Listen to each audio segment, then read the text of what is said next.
Do you hear it? The echoes of the past, the whispers of forgotten truths, fragments of memories lost in the shadows. Welcome to BRAINROT, Echoes, where we bring you stories long buried, unravel mysteries cloaked by time, and guide you through the darkest corners of the mind and the universe. Each video is more than just content. It's an echo resonating deep within, urging you to question, to wonder, to explore. Backend index pointing right, hit subscribe, turn on the notification bell, and join us in listening to the echoes the world tried to silence. The Armchair in humanity's terrifying silence. Ambassador Krill, so let me get this straight. Your species' greatest military advantage is sitting still. Captain Alara Vance leaned back in her chair, a gesture that made 3 of the 4 alien representatives flinch. Well, when you put it like that, it sounds a little anticlimactic, doesn't it? The Galactic Council chamber hummed with the kind of tension that usually precedes either groundbreaking diplomatic breakthroughs or spectacular interstellar incidents. Today, it was looking like the latter. Captain Vance, Senator Zyler droned through his species' characteristic electronic translator. We have reviewed humanity's military records from the Outer Rim conflicts. Your tactics are unconventional. Alara rolled the word around like a fine wine. Unconventional. That's diplomat speak for, what the hell were you thinking, isn't it? Now, before we dive deeper into this delightful mess, let me paint you a picture of the scene. Here's Alara Vance, representing the newest member of the Galactic Council, a species that had gone from detecting fire to faster-than-light travel in roughly 10,000 years, which was considered embarrassingly slow by galactic standards. Sitting across from her were the cream of the galactic crop. The Kthar who looked like praying mantises that had been hitting the gym, the GRYX, essentially living crystals with anger management issues. The Zalani, whose idea of warfare was strongly worded, letters, and the Synthetic Nexus Collective, who had achieved perfect logical thinking by removing all traces of fun from their existence. And they were all absolutely terrified of humanity's military doctrine. Perhaps, suggested Elder Serena of the Zalani in her melodious voice, you could demonstrate this sitting technique? Alara's grin broadened. You want a demonstration? Here, in the council chambers? That won't be necessary, Krill interjected quickly. We've all read the reports from Kepler, 186F. Ah yes, Kepler, 186F. The incident that had gotten humanity noticed by the Galactic Council in the first place.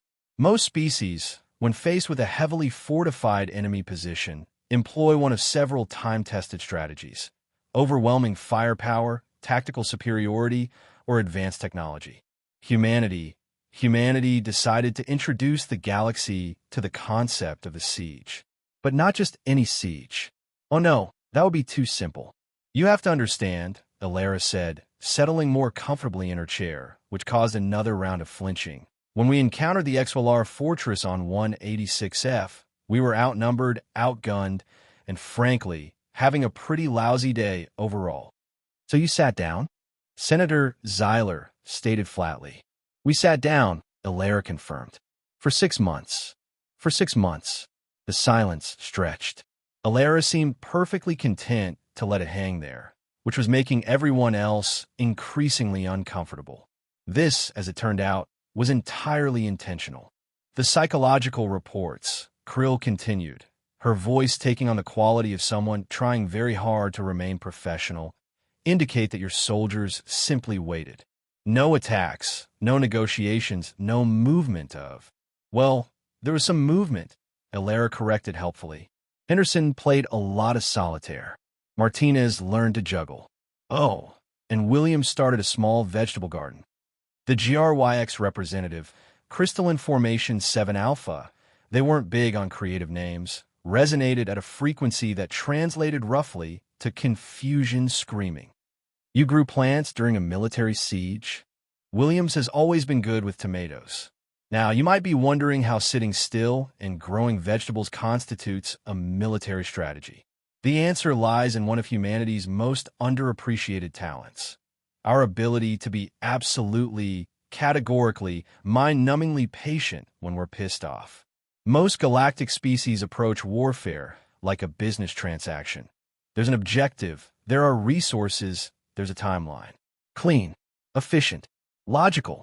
Humans approach warfare like a grudge match with their ex-spouse. We'll wait. We'll make plans. We'll sit in our car outside your house at 3 a.m. just to make sure you know we're still thinking about that thing you said 6 months ago. The Ex-Valerians attempted to communicate 17 times during the siege, Elder Serena consulting her datapad. Each time your forces simply stared at them. Oh, we weren't just staring, Elara corrected. We were maintaining eye contact. There's a difference. What difference? One implies you're looking. The other confirms you're thinking about exactly how you're going to dismantle everything they hold dear, one piece at a time, while they watch. The temperature in the chamber seemed to drop several degrees. The psychological evaluation of the Ex-Valerian commander, Senator Zyler continued, indicated severe anxiety, paranoia, and what your human psychologist termed anticipatory dread. Yeah, Commander Thraxver didn't handle the waiting well, Elara mused. Started making mistakes around month 3. By month 5, he was sending daily messages asking what we wanted. By month 6, he was offering to surrender if we'd just do something. And you accepted? Eventually, though we did make him wait another week before responding to his surrender offer. Why? Alara's expression was the picture of innocence. We were busy. Doing what? Sitting. The beauty of the human siege tactic, as it had come to be known throughout the galaxy, wasn't in its complexity. It was in its simplicity. Humans had weaponized one of the most basic forms of psychological warfare, making someone else worry about what you might do while you do absolutely nothing. Your military doctrine, Krill said slowly, appears to be based entirely on making your enemies uncomfortable. That's not entirely fair, Elara protested. Sometimes we make ourselves uncomfortable too. You should see the chairs in our military transports. This is madness. Formation 7 Alpha resonated. War is about decision, action, superior tactics, heroic force. War, Elara said, her tone suddenly serious, is about winning. Everything else is just details. The room fell silent again, but this was a different kind of silence. Not the comfortable, weaponized quiet that Elara specialized in, but the uneasy hush of predators realizing they might have misjudged their prey. Perhaps, Elder Serena suggested delicately, you could explain how this sitting translates to actual military effectiveness. Elara stood up, more flinching, and walked to the chamber's massive viewing screen. With a few taps, she brought up a tactical display of the Kepler 186F system. The Ex-Valerian fortress was here. She pointed to a cluster of red icons. Heavily shielded, well-loaded, defensible position. Standard military doctrine would suggest either a frontal assault, high casualty, uncertain outcome, or a siege designed to cut off supplies and wait for surrender. Senator Zyler agreed. Logical. Logical, yes, but also predictable. The Ex-Valerians had contingencies for supply shortages, breakout attempts, negotiated surrenders. What they didn't have contingencies for was an enemy that just sat there, watching, waiting, not attacking, not retreating, not negotiating, just existing in their space, making it clear that we weren't going anywhere. The display shifted, showing human positions around the fortress. They were scattered, seemingly randomly, with no obvious tactical advantage. Your positioning makes no sense, Formation 7 Alpha observed. That's the point. We weren't positioned for an attack. We were positioned to be seen. Every morning, the Ex-Valerians would look out and see us. Same spots, same soldiers, same unwavering attention. Just there. And this causes psychological distress. Think about it from their perspective, Elara said, warming to her subject. You're a military commander. You've got an enemy force outside your gates, but they're not doing anything threatening. They're just sitting there, day after day, week after week, month after month. You start to wonder, what are they planning? What are they waiting for? What do they know that you don't? The alien representatives were beginning to look distinctly uncomfortable, which Elara noticed with some satisfaction. But here's the really beautiful part, she continued. The longer we waited, the more desperate they became to know what we were planning. So they started making mistakes, sending out scouting parties to try to figure out our strategy, attempting communication to draw us into revealing our intentions. Eventually, they started making aggressive moves, trying to force us into action. And you still did nothing? We still did nothing. We just watched them waste resources, expose positions, and gradually drive themselves crazy with anticipation. Elder Serena was looking at Alara with something approaching horror. You turned their own imagination against them. We let them defeat themselves while we conserved our strength. When they finally surrendered, our forces were better equipped, better rested, and better positioned than when the siege began. They were exhausted, paranoid, and completely demoralized. This is deeply disturbing, Krill admitted. This is Tuesday, Alara replied cheerfully. Now the council members were starting to understand why humanity's admission to the Galactic Council had been such a contentious issue. Most species, warfare came as a necessary evil, something to be efficiently and concluded quickly. Humans had turned waiting into an art form. The reports from other conflicts, Senator Zeiler said, pulling up additional files, show similar patterns. The standoff at Proxima Station. The incident at Vega Colony. What did you call it? The Andromeda Staring Contest. That one was actually kind of fun, Alara admitted. The Regellian commander had these big, bulgy eyes. Made it really hard for him to win a staring contest with humans. You defeated an entire battle fleet through prolonged eye contact. Well, we also had superior positioning, better supply lines, and tactical superiority. But the eye contact thing really seemed to bother them. Formation 7 Alpha was resonating at increasingly higher frequencies. This cannot be legal under the Galactic War Conventions. Actually, Alara said, consulting her own data pad, we checked. Article 4, Section 12, specifically prohibits intimidation through aggressive inaction. But there's a loophole in the definition of aggressive. Since we weren't threatening anyone, just existing ominously, it falls under passive defensive positioning. You found a legal loophole for weaponized sitting? Our lawyers are very thorough. The thing about humans that the galaxy was slowly beginning to understand was that we didn't just fight wars. We thought about fighting wars. Extensively. We analyzed. We theorized. We wrote treatises on the psychological impact of different formations. We had entire academic disciplines devoted to making other people uncomfortable. The Council is concerned, Krill said carefully, about the long-term implications of these tactics spreading throughout the galaxy. You mean you're worried other species might start copying us? The Galactic Peace Accords depend on predictable, rational military doctrine. If warfare becomes a matter of who can sit still longest, you're afraid you might actually have to develop patience, Alara finished. The silence that followed was not the comfortable, weaponized kind. This was the awkward silence of a group of advanced civilizations realizing they'd been outthought by a species that had only recently figured out interstellar travel. Perhaps, Elder Serena suggested diplomatically, humanity could agree to certain restrictions on these tactics? Alara laughed, actually laughed, which sent a ripple of unease through the assembled aliens. You want us to sign a treaty promising not to sit still? When you put it like that, it sounds ridiculous. It is ridiculous. But then again, so is most of human military doctrine when you really think about it. Chances of failure? Prepare for the worst-case scenario, and then we're pleasantly surprised when things go better than expected. This, Alara reflected, was perhaps the most human approach to anything, ever. Other species planned for success. Humans planned for catastrophic failure, and then try to make that work in their favor. The psychological profiles of human military personnel, Krill noted, show unusual comfort with uncertainty and prolonged stress. We're good at being miserable, Alara agreed. It's one of our defining characteristics as a species. This explains the effectiveness of your siege, among other things. Yes, when you're comfortable being uncomfortable, waiting becomes less of a burden and more of a tactical advantage. The council members exchanged glances, or the equivalent, depending on their anatomy.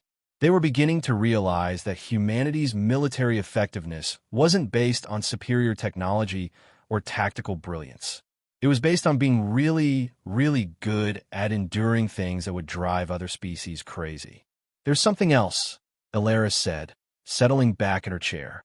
The siege tactics aren't just about patience. They're about communication. Think about it. When we sit outside your fortress doing nothing, we're sending a very clear message. We're not in a hurry. We can wait. We can wait longer than you can. And we're perfectly fine with that.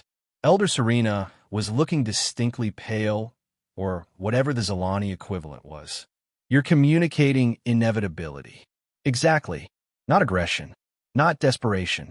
Not impatience. Just inevitability. The message is, this ends when we say it ends, not before. That's terrifying. That's the point. Formation 7 Alpha was resonating at what Elara had learned to recognize as the GRYX equivalent of nervous laughter. Your species weaponized patience. We weaponized a lot of things, actually. Patience is just one of them. What else? Elara grinned. Well, there's our approach to diplomacy. The council members suddenly looked very interested and very worried. Please elaborate, Senator Zeiler requested, though his tone suggested he wasn't entirely sure he wanted to hear the standard answer.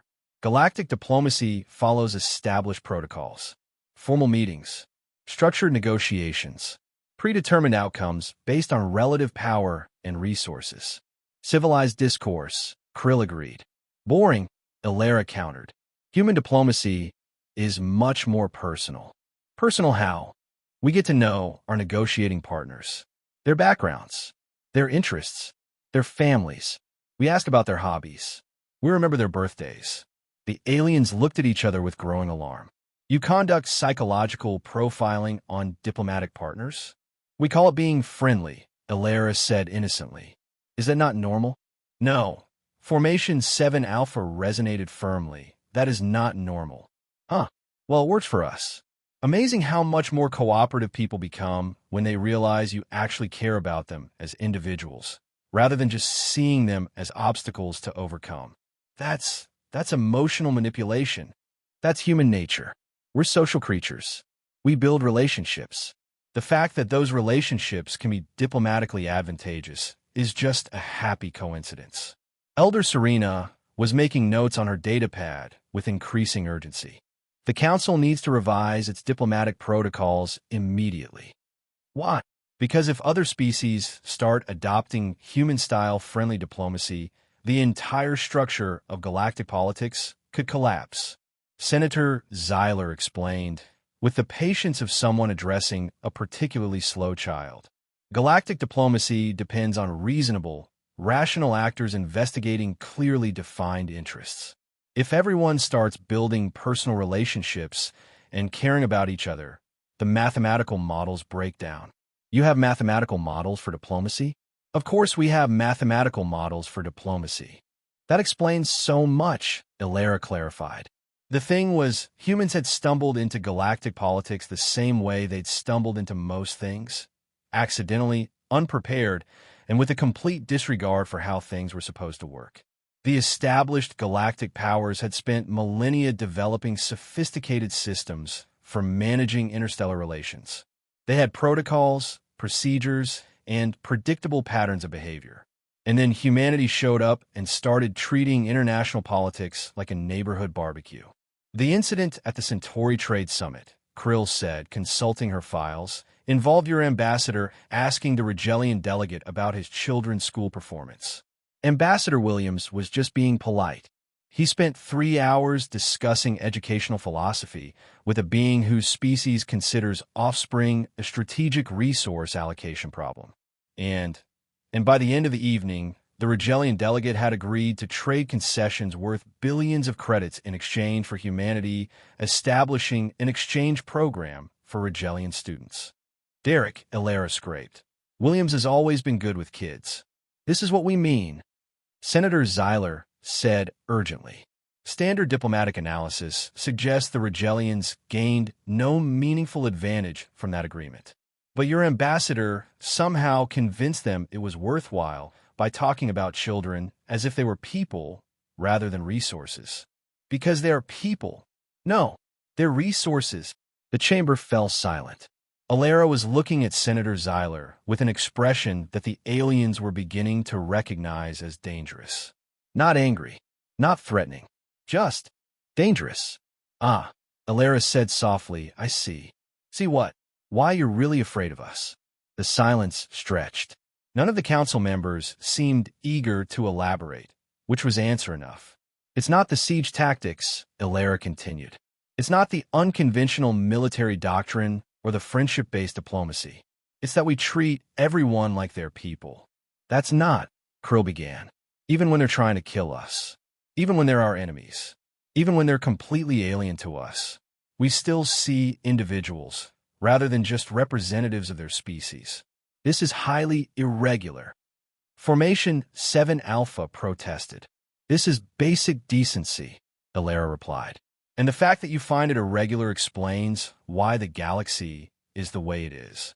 The council members were shifting uncomfortably in their seats, or crystalline formations or energy fields, depending on their biology. Alara had stumbled onto something they'd all been trying very hard not to think about. The Galactic Order, Elder Serena said carefully, depends on species maintaining distinct identities and interests. Does it depend on maintaining artificial divisions that make it easier to justify treating each other as resources rather than individuals? That's a very dangerous line of thinking. Dangerous to who? Senator Zyler was making rapid calculations on his datapad. If individual relationships supersede species loyalties, the mathematical models for predicting galactic behavior become useless. Good, Alara said simply. Good. Mathematical models are the foundation of civilized interstellar relations. No, they're not.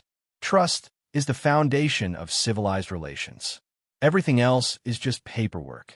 Now we're getting to the heart of why humanity's admission to the Galactic Council had been such a contentious issue. It wasn't really about military tactics or diplomatic irregularities. It was about the fact that humans had a disturbing tendency to treat the galaxy like it was full of people rather than political entities. The reports from human-integrated colonies, Krill noted reluctantly, show unusual patterns of interspecies cooperation. People get along when you give them a chance, Alara agreed. But they're different species, so they should maintain appropriate boundaries. Why?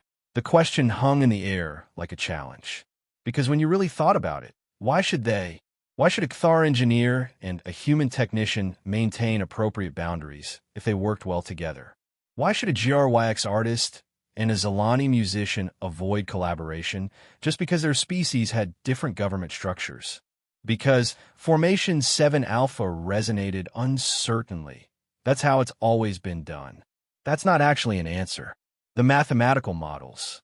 Forget the mathematical models for a minute, Alara interrupted. Just tell me, personally, why you think different species shouldn't be friends. Formation 7, Alpha's resonance pattern became distinctly uncomfortable. That is the structural implications. You don't have a reason, Alara realized. You just know you're supposed to maintain distance, but you don't actually know why. The Galactic Order. The Galactic Order, Alara said firmly, is a system designed to keep everyone in their assigned boxes, so the people in charge can predict what everyone's going to do. And it works great as long as everyone agrees to stay in their boxes. Which they should. Why? Again, quiet. You know what the real problem is? Alara continued. You're not actually afraid of human military tactics or diplomacy. You're afraid that if other species start acting like humans, they might realize they don't need the Galactic Order at all. Senator Zyler's electronic translator was making distressed beeping sounds. That would be chaos. That would be freedom. Same thing, Alara laughed. Only if you're the one in charge. The council members were looking at each other with alarm increasing. Not because Alara was wrong, but because she was right, and they all knew it. The mathematical models, Elder Serena said weakly, provide stability. The mathematical models provide predictability, Alara corrected. Stability comes from people trusting each other enough to work together when things go wrong. Trust is inefficient. Trust is resilient. Your mathematical models work great when everything goes according to plan. But what happens when someone does something unexpected? We adjust the models. And what happens when someone does something that doesn't fit any model? Silence. You panic, Ilera answered, which is exactly what's happening right now. Formation 7 Alpha was resonating at what Ilera had learned to recognize as the GRYX equivalent of a nervous breakdown. If the mathematical models don't work, how do we maintain order? You could try asking people what they want instead of telling them what they should want. That's madness. That's democracy. Same thing. Ilera was beginning to understand why humanity's political systems seemed so alien to the galactic powers. Most species had evolved government structures based on efficient logic and predictable resource allocation. Humans, somehow, had ended up with systems based on the radical notion that people should have a say in how they're governed. The human political model, Krill noted, consulting her files, is incredibly unstable. It's incredibly adaptable, Ilera corrected. Big difference. Humans, your governments change constantly. Our governments respond to changing circumstances and public opinion. That's kind of the point. But how do you maintain consistency in policy? We don't. When circumstances change, policies change. When people's needs change, policies change.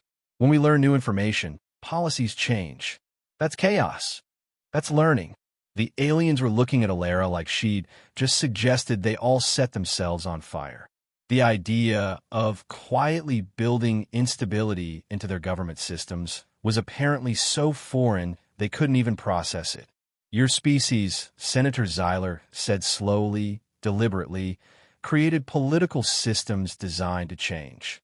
We created political systems designed to respond to change, Ilera clarified, because change is inevitable, and systems that can adapt to change eventually break. But the uncertainty is better than the certainty of stagnation. Elder Serena was making more notes. This explains the psychological profiles of human negotiators. They're comfortable with uncertainty because their entire civilization is based on managing uncertainty. Among other things, yes. No wonder you're good at siege warfare, Formation 7 Alpha announced. You're used to not knowing what's going to happen next. We're used to making it up as we go along. Ilera agreed cheerfully. And there it was. The real reason the Galactic Council was dismayed of humanity. Not because humans were aggressive or militaristic or diplomatically subversive, but because humans were comfortable with uncertainty. They could adapt, improvise, and change course without having nervous breakdowns about mathematical models and established protocols. The Council, Krill said formally, needs to discuss these revelations. Take your time, Ilera said, settling back in her chair. We're good at waiting. The alien representatives filed out of the chamber, leaving Ilera alone with her thoughts. Through the massive viewing screen, she could see the sprawling habitat rings of the Council Station, home to millions of beings from hundreds of different species, all carefully segregated into appropriate species-specific sectors, all maintaining appropriate boundaries, all staying in their assigned boxes. Ilera pulled out her datapad and composed a message to Earth. Council meeting went well. Recommend preparing for major changes in galactic political structure. Also, suggest increasing production of comfortable chairs. We may be doing a lot more sitting in the near future. 3 hours later, the council members returned. They looked different, less certain, more thoughtful. The council, Senator Zeiler announced, has reached a decision regarding humanity's military and diplomatic practices. Oh, we would like to learn more about them. Ilera blinked. You want to learn about siege warfare and friendship-based diplomacy?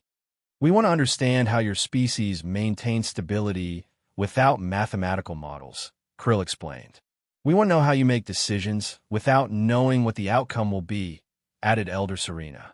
We want to understand how you function with political systems that quietly change. Formation 7 Alpha resonated.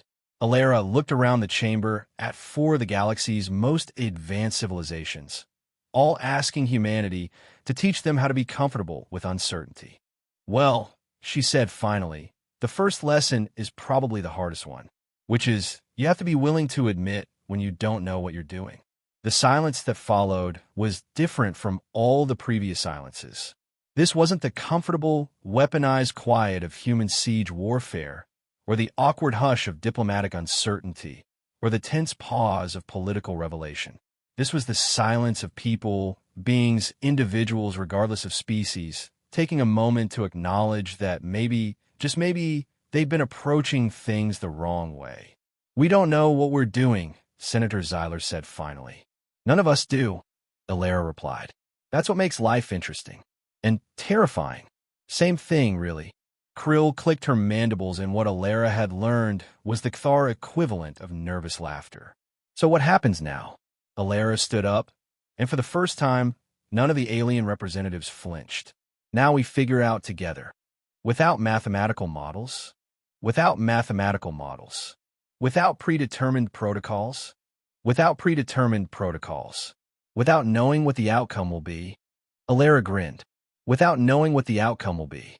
Formation 7 Alpha resonated at a frequency that translated roughly to resigned amusement. "This is going to be chaos." "This is going to be interesting," Alara corrected. "Same thing, exactly." And as the council session officially adjourned and the representatives began filing out, but not before exchanging personal contact information and making plans to continue their discussions over something humans had introduced them to called coffee, Alara reflected that humanity had once again managed to accidentally revolutionize established systems simply by being human. The galaxy was about to become a much more uncertain place, and for the first time in millennia, that felt like a good thing. Outside the council chamber, Ambassador Krill paused at a viewing portal, looking out at the carefully segregated habitat rings. Next to her, Senator Zeiler was running calculations on his data pad. Not political projections, or trade progress, or diplomatic algorithms, but simple math to figure out how much it would cost to install some mixed-species recreational areas. "You know," Krill said thoughtfully, "I've never actually talked to a GRYX about anything other than official business." Formation 7 Alpha drifted their crystalline structure, refracting the station's lights into rainbow patterns. "I've been wondering what Kthar music sounds like." Elder Serena looked up from her own notes, not diplomatic protocols, but questions she wanted to ask about human philosophy. "Perhaps we could arrange some sort of informal gathering." Senator Zeiler finished his calculations and looked up. "My species has a saying, the unknown variable is the enemy of all equations. And now I'm thinking maybe the unknown variable is what makes the equation worth solving." Somewhere behind them, they could hear Captain Alara Vance humming a human song as she packed up her materials. The melody was simple, cheerful, and completely unpredictable, like humanity itself. The galaxy was about to become a much more interesting place. And for beings who had spent millennia perfecting the art of predictability, that was both terrifying and somehow oddly exciting. After all, as the humans had taught them, sometimes the best discoveries come from not knowing what you're looking for. Even if it meant giving up their comfortable mathematical models and learning to be friends with people who weren't like them. Especially then, the species that sits in silence. That's humanity. Be afraid. Or better yet, pull up a chair and join them. The conversation's just getting started.